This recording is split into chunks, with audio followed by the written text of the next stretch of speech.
So I love this series, the Pulse Check. It is, I'm just going to get this for myself. The Pulse Check is such a great way of looking at how might we be kind of out of sync and where's our pulse weak. And I'm hoping that this sermon will be a pulse check in the area of intimacy in our lives. If you draw to mind the most important relationships in your life, and if you're married, I hope you'll think about that relationship. But for all of us, we have other kinds of relationships. Parent-child, roommates, friends, siblings, colleagues, all these relationships that are so important. If you think about the ones that are key in your life, though, in the last year, have you grown more intimate? Have things kind of stagnated? Or do you feel like there's less intimacy in those relationships? And I hope that this sermon will be a way for us to kind of gauge where those things are going. Now, we've just come off the Christmas holidays, and we always have a yearly neighborhood potluck. And my husband and I have lived our whole family has lived in Rogers Forge since 2003. And of the original families that started having this holiday potluck together, there were 7 families, and only 4 are still married now. And so now there's, in addition to just the celebration of the neighborhood, there's the added stress and pain of figuring out who's speaking to who has the kids, and how can we put this together in a way that makes sense because of the pain of the failure of intimacy in these relationships. And I'm sure that all of us can relate to the failure of intimacy and how it's affected your life and how it's affecting people around you that you care about in that same kind of pain. And Jesus calls us to be able to grow in intimacy and vulnerability in relationships so that we're becoming more like him, informed by the relationships around us. We're going to be looking at a passage that's really going to lead us to principles that are for all, while he's really being challenged, Jesus is being challenged about when do you stay married and when is it okay to get divorced. So we're going to look at this text in the way of inviting us all into principles for intimate relationships that we can apply to all relationships. So we're looking at Matthew 19 to start. And Matthew 19, verse 3. Some Pharisees came to test him. They asked, "Is it lawful for a man to divorce his wife for any and every reason?" "Haven't you read," he replied, "that at the beginning the Creator made them male and female and said, 'For this reason, a man will leave his father and mother and be united with his wife, and the two will become one flesh.' So they are no longer two, but one. Therefore, what God has joined together, let no one separate." "Why then," they asked, "did Moses command that a man give his wife a certificate of divorce and send her on his way?" Jesus replied, "Moses permitted you to divorce your wives because your hearts were hard. But it was not this way from the beginning. I tell you that anyone who divorces his wife except for sexual immorality and marries another woman commits adultery." The disciples then said to him, "If this is the situation between a husband and wife, it's better not to marry." Jesus replied, "Not everyone can accept this word, but only those for whom it has been given. For some are eunuchs because they were born that way, others have been made eunuchs, and others have renounced marriage because of the kingdom of heaven. The one who can accept this should accept this." So in this text, I want to start with kind of the middle section where Jesus is really responding to this challenge about when is it okay to be divorced? So when can we get out of this thing? They seem to be saying. And Jesus is turning that around, and he's saying, look, that's not really my interest. My interest is giving you a vision for how you stay in. So he's turning things around, even from the beginning of the argument, refusing to go into the technicalities in this precise way, but giving them a vision for what he intends for them. You see, divorce was considered a mercy in the law of Moses. Many women were often cast off by their husbands when they displeased their husbands for any way, losing sexual interest in them, or just the relationship growing flat, even burning the bread. Whatever, they could be cast away. And when a woman was cast out of a marriage, but not divorced, she really had little recourse for her life but to beg or become a prostitute to make her way. So the man offering a certificate of divorce was really considered a mercy so that she could potentially remarry and not be forced into these other ways of living. And so Jesus is acknowledging that divorce is an important mercy, but it wasn't what God intended. And so the second point is what did God intend? Jesus is saying God intends these one-flesh marriages. So this radical mandate that he makes in the one-flesh marriage image is that a man leaves his family of origin, his family, his mother and father, and he unites with his wife in such a way that is profoundly different than they were probably expecting in their culture at all. Because that family of origin and allegiance to parents over here was still considered culturally where you ought to have your primary allegiance. And Jesus is saying, no, something new is happening now. God's vision for this marriage is that your most important allegiance is now with the person to whom you're married. So he's already creating a radical picture that no one has probably heard before. And then he's taking it another step and he's saying, you're not two anymore, you're one. And this one flesh marriage has the implication that if you really consider yourself to be one flesh with the other person, you're going to treat that person like you want to be treated. If that person hurts, you hurt. If that person is mistreated, you yourself are. And so how you would offer yourself to that person is how you would want someone to offer themselves to you. So what Jesus is doing is saying, look, you guys have lost vision for what marriage is intended to be. And that's what I want to talk about here. I want to talk about this one flesh marriage thing. So let's do kind of a pulse check for those of you, not only who are married, but for all of us. Do we have one flesh marriages? Do we expect to have one flesh marriages? Do we expect that to be the primary relationship and the one where we treat the other like we want to be treated? You see, I think that we've lost our vision for what a marriage steeped in the principles that Jesus is offering us means. We're more influenced by the world around us that tells us if it didn't work out, get out. If it doesn't serve you anymore, leave. Jesus is saying, no, there's something to staying in this thing that it reflects God's commitment to us. Because God is committed to us for the long haul. God is committed to us, no matter how we are treating him. So what does it mean to reflect that through our relationships? What does it mean more generally than just marriage? That we don't cast people off, but that we keep working on relationships, pressing into what it means for all of us to learn to treat others like we want to be treated. See, the one flesh marriage has one flesh principles that all of us can be challenged to live by. You see, the idea of divorce, Jesus is saying, it was an important mercy for some, and it's an important mercy for some now. But it's a way out that God never intended for others. And so the vision that we have, can it be renewed by the gospel of Jesus and the power of his life in us? Now, finally, I'd like to look at what happens in the final point here when the disciples come to Jesus. Because this is pretty humorous to me. It's not the Pharisees anymore, right?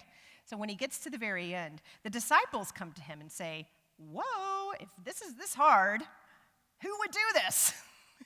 And it's as if they're saying, like, well, now that you've spelled it out for me, that's not my intention either. So they're wondering, what's the deal? And here Jesus does something really interesting. He validates singleness. So he talks about one of the rare paths of singleness that was held in the culture at that time, which was being a eunuch. Now, at that time, everyone was expected to get married. Children were highly valued. This was the path that was expected for everyone. You know, sometimes we can hold that idea in the church now. Like, the only valid path is marriage, or we're all hoping for that or going towards that. But that's not really the case. Jesus, even in this culture, validates a path of singleness. And certainly where marriage is not a foregone conclusion in our culture now, he validates it by his very life himself. He wasn't married.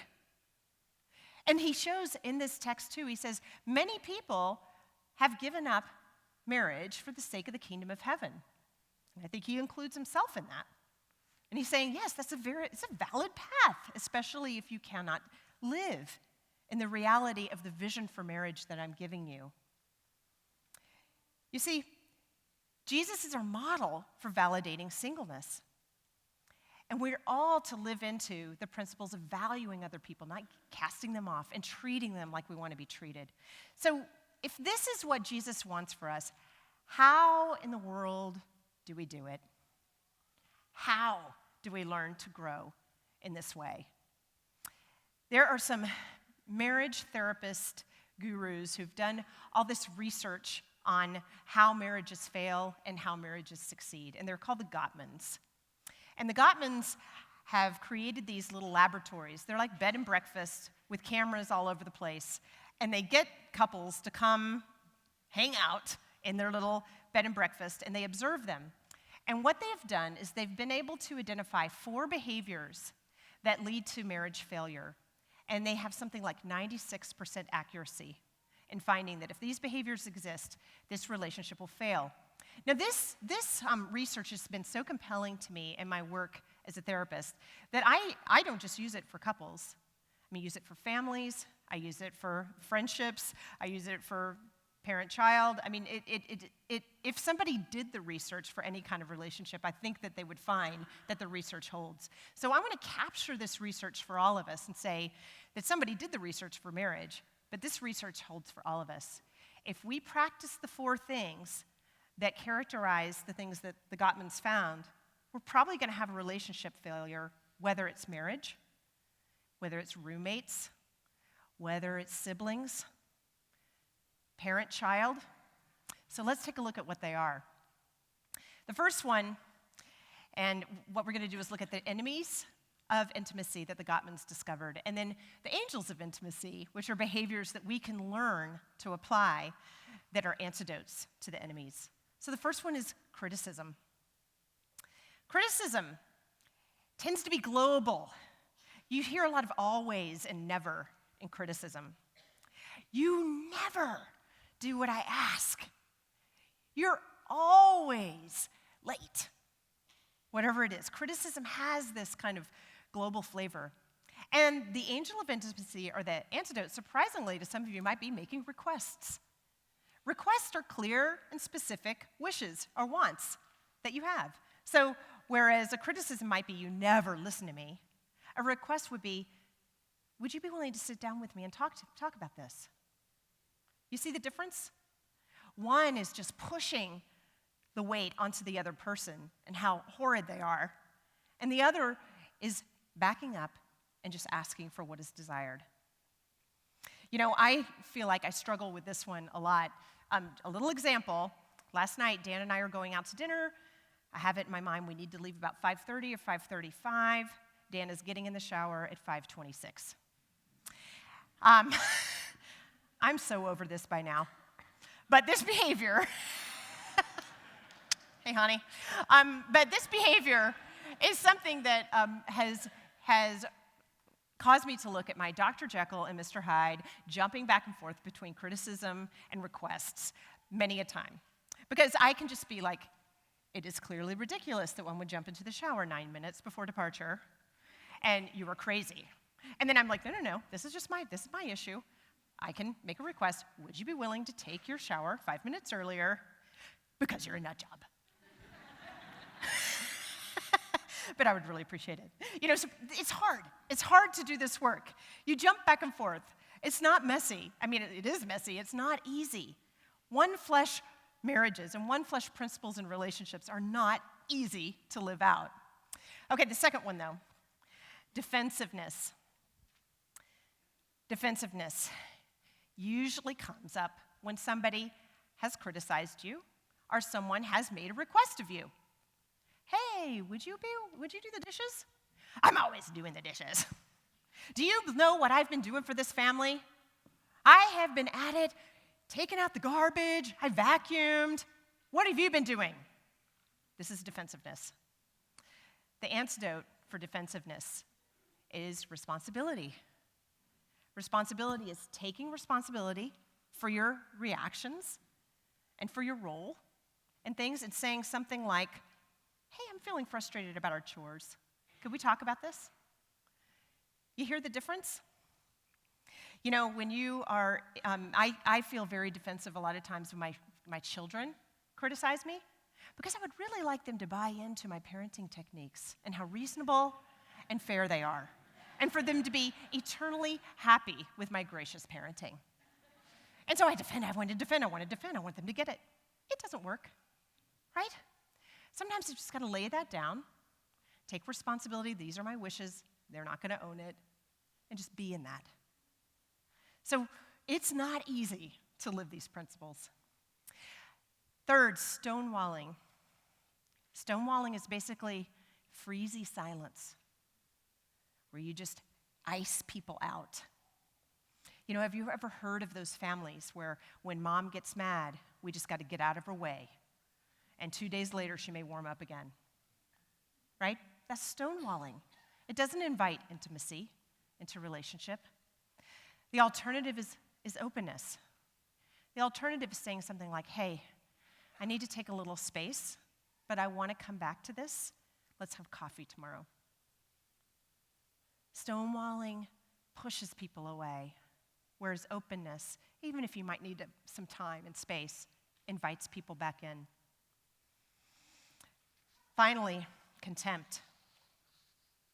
Contempt is so heartbreaking to see when it comes. It's when things are really starting to die or are dead in a relationship. Contempt is really tragic to me because contempt doesn't just spring up out of nowhere. Contempt must be nurtured with our thoughts and our memories to grow. You will only get to a place of contempt with someone if you are cataloging their faults and the ways they irritate you and everything that you've done wrong and spinning on it and ruminating and going over and over it again. The same is true with the angel of intimacy, which is appreciation. It doesn't just spring up out of nowhere. You have to use your remembering and your cognitive skills to grow it and nurture it as you think of what you appreciate about that other person and what they've done for you and why you got into a relationship with them in the first place. The same tools used for very different ends. And it's really tragic when they're used for the means of contempt.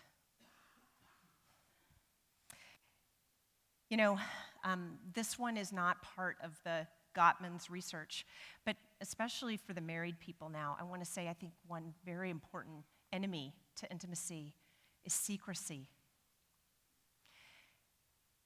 Secret email accounts, deleted texts, a lunch that maybe you didn't mention to your spouse.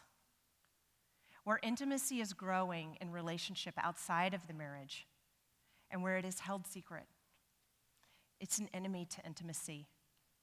People who have affairs, if you dissect the affair and look at where it started, there's almost always a fairly innocent-seeming secret at the beginning that grows and grows and grows.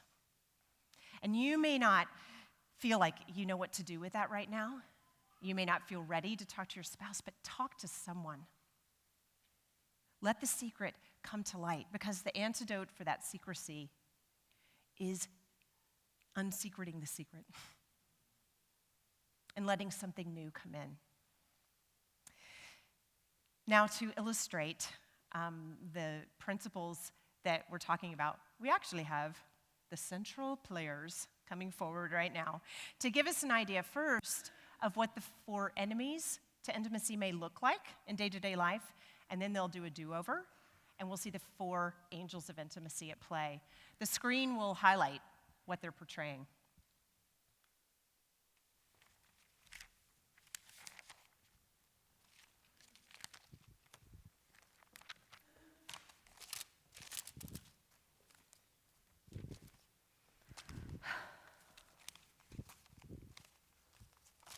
what is this? I just straightened up in here. It's bad enough that the kids are doing it, but you're always making a mess now too? I don't recommend that you start with me. Can you seriously tell me the last time you paid a bill? It's unbelievable that you're so hyper about a couple papers on the floor. I need a break from all of your OCD. My OCD? This is about human decency. This is about laundry being left out. This is about dishes that are dirty in the sink. This has nothing to do with my head, my OCD. This is about you just being messy. I don't know why this is such a big deal. Just lay off. I have to get this done, and you are no help. Well, that's very mature of you. We have to work this out. Fine.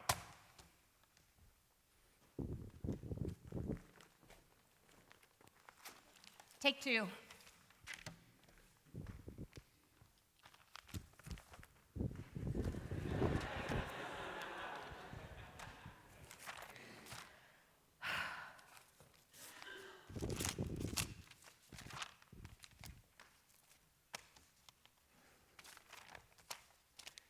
Hey, I had a really long day, and I just cleaned up in here, so when you're done, do you think you could straighten this up?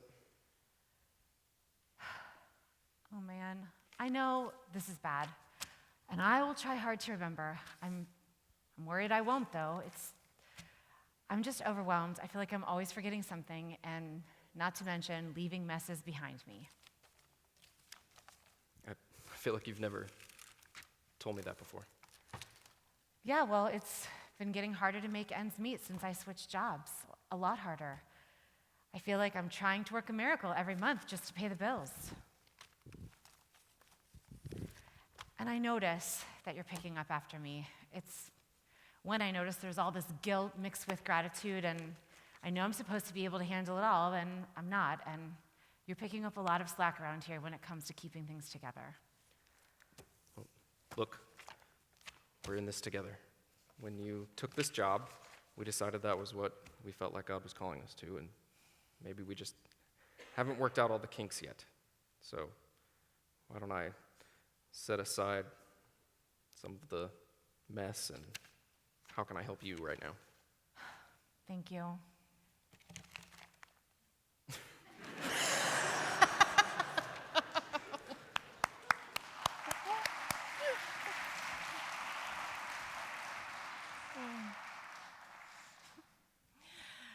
Oh, just watching it this time, it really stirs up in me what it requires to shift out of those patterns of the enemies and into the antidotes, the behaviors that help. Because what it really requires, and you could see it when Gideon came in the second time, the first time, the second time, the irritation came up, right? The irritation was the same. But he did something the second time to sort of lay it down and respond in a helpful way. The irritation was the same, but the response to it was different. And in that sense, I see how what we're talking about here is a dying to ourselves and the ways that we wish things would be and the things we think are right, to be able to keep that open relationship going, to keep the doorway to intimacy open. I have one of my teachers who says all the time, do you want to be right or do you want a good marriage? Do you want to be right or do you want a nice relationship with your roommate? Do you want to be right or do you want to stay connected to your teenage kid? It's a hard choice to make. But you know what Jesus tells us by giving this picture to the Pharisees and then to the disciples is that there's kind of this enticing invitation, I think, because he's saying, follow me into this, and let's see where this goes. And as Jesus walks into it, he shows himself to be dying to himself all the way to the cross. He's laying things down for the sake of continuing the relationship, and he does it hour by hour by hour unto death. And for us, it's the same journey. It's choice by choice by choice, conflict by conflict by conflict, that we choose, are we going to be right? Or are we going to keep the doorway to intimacy open? So are we growing in these ways? One time, my husband and I'll tell you, we were about 30 years old, so we hadn't had children, but we'd been married about 7 years. And we were on staff within our varsity and had this big staff team of all these single people. And the single people, there were a number of them who had crushes on each other and unrequited issues, and we knew all of them, right? And they were, the single people were planning this road trip to scout out new campuses where we might have InterVarsity chapters. And meanwhile, they're just flirting, and they're flush with hormones, and they have all this sexual tension in between all of them, right? And I'm looking at them, and I feel jealous. Because what I have is this 7-year relationship where all that flush and rush of excitement is kind of gone, right? What I have is enduring love. Now, when people come, sometimes to counseling or just my friendships or whatever, and they say, well, I feel so, I'm married to this person, and our relationship is really flat, and I feel so alive with this other person, this infatuation or this crush, or even being in love with another person. And I'm like, look, this is apples and oranges. You can't even compare the two. It's not fair.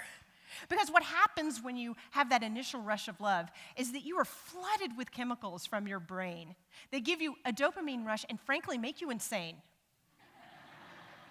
Now, what you get with enduring love, if you've stayed together, is that you have another kind of chemical that's helping you be more deeply bonded and stay together. But it's not erratic. It's not wildly up and down. It's not all that self-absorbed. It's a whole different feeling, enduring love. You can't really compare the two. And the irony is that when people have a divorce and go with a fresh, wild thing, in a few years, they're facing the exact same dilemma of enduring love again. And so for me, when all these single people were just, looking so enticing, and I was like, I really wish it were like that, I had to turn back. And what was I going to do with the relationship I did have? We started to look at that together and talk about it, and it wasn't easy.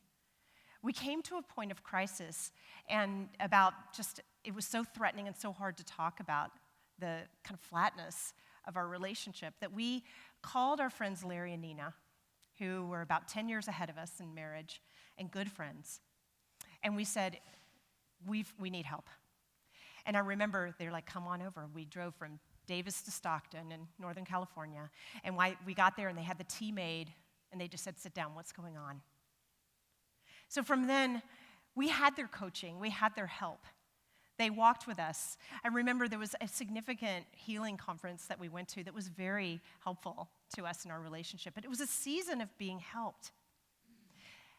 Friends, the greatest resource that we have in the kingdom of God for help in the path of following Jesus is each other. When we get into trouble, when we don't know how to live out these things that we've talked about today, get help. Find someone else that you feel like is living them in this community right here and ask them, how are you doing this? Find somebody else in the room to hold you accountable to the commitments that you're trying to make and live out in your intimate relationships. We have each other, and we don't have to be alone in this. You see, Jesus really baffled his listeners by giving this image of what intimate relationships mean. And they asked, how can it be? Well, it can be because we do have each other. It can be because we do have the Holy Spirit in us, empowering us to change behaviors like this. It can be because Jesus has loved us in the ways of the angels of intimacy to show us what it looks like. And he's shown us a life of laying down his own will for our sake so we can lay down our own will, die to ourselves, and love well. We have the resources we need. So let's do the pulse check again. Do we believe it? Are we willing to live it? Is your intimate relationship more important than being right? We have 3 ways that you can respond to this message, and I hope that you will. One is that we'll have a song of response when the offering comes around after I finish. And there are going to be 2 baskets today. In one basket, you'll see these cards. And they're cards that have the Gottman's four enemies of intimacy, and then these ideas that we've talked about for the angels of intimacy with verses underneath. And as a commitment today of your willingness to grow in this, you can take one of the cards and commit to looking at this. Perhaps one of these behaviors has really been highlighted today, and you're taking the card will be your commitment to learn about it and see if you can grow in that area. Another thing is that there are going to be some resources posted on the church's Facebook group where you can study more, you can learn more, perhaps read a book, get help. So be sure to check that out. But finally today, like we usually do, we're going to have prayer ministry after the final song. But today, what I'd like to suggest is as you've looked at these 4 enemies and how they work in your life, that you could respond in 2 ways. One is to come up to one of the prayer ministries and just say the one thing that's highlighted for you. Just come up and say, defensiveness. Pray for me, right? And that prayer minister is then going to pray responsibility onto you, okay? They're going to pray the antidote onto you. So you don't have to tell a long story, but just ask for prayer and blessing around the one thing that's been highlighted to you. But also, I'd like to suggest that many of you may just want to come up, couples or singles, and be blessed. And in this case, I really want you to be free to come up and be blessed. You don't have to tell your whole story, but just say, I would like a blessing in this, and the prayer minister will bless you. And guys, any elders that are in the room, I would encourage you to come over because we might have many people wanting to get those blessings, and so we might need more people to pray. So please bring yourself up so we can have plenty of people to pray and bless people. So for now, as you check your pulse, what is God's invitation to you to move forward and really reflecting Jesus' wild and radical vision for intimacy in our relationships? Will you take a step? Let's pray. God, I pray that you would show each person here what is the invitation, what's the next step. And during the singing of this last song, I pray that you would help us each to really lean into the risk it might mean, the vulnerability it might mean to do so. In Jesus' name, amen.